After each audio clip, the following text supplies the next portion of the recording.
তোমার মেয়েকে দেখলে নয় ওইখানেই অন্ধকারে একটা ছেলের সাথে? না তো, আমার মেয়ে তো কালকে সারাদিন ঘরেই ছিল সন্ধে পর্যন্ত। না না, আরে থাক থাক, বুঝি অত চাপা দিতে হবে না, আমরাও না ওই বয়সটা পেরিয়ে এসেছি একটা সময়, বুঝতে পেরেছো তো? তা বলি মেয়েকে বলে দেবে, ছেলেটা না ভালো নয় একদম, ঠিক আছে? একটু সাবধান করে দেবে মেয়েকে, ঠিক আছে? আর চলি গো।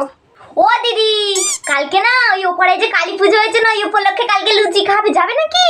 তাহলে আরে একসাথে যাবো, সত্যি? দুজন মিলে যাবে? ঠিক আছে তাহলে যাবো। ঠিক আছে ঠিক আছে, তাহলে তাড়াতাড়ি কাজ সেরে নেবো। হ্যাঁ, একসাথে তুমি আমি যাবো, ঠিক আছে? গল্প করতে করতে যাবো। হ্যাঁ, আসি গো আজকে, দাদা। ও মনির মা, আজ তো তোমাদের মেয়েদের স্কুলে খাতা দেখালো, তো কত পেলো তোমার মেয়ে শুনি একটু? ওই না তো, খাতা দেখায় নে তো। কে বলেছে? না না, খাতা দেখায় নে তো। ওই না তো মানে? তুমি মনে হয় ভুলে যাচ্ছ যে তোমার মেয়ে আর আমার মেয়ে একই স্কুলে একই ক্লাসে পড়ে, তাই না? অত চাপা দিয়ে আর কি আছে বাবা, বলবে না সেটা তো কষ্ট করে বললে, অত চাপা দিয়ে আর তো কিছু নেই, বুঝতে পেরেছো তো?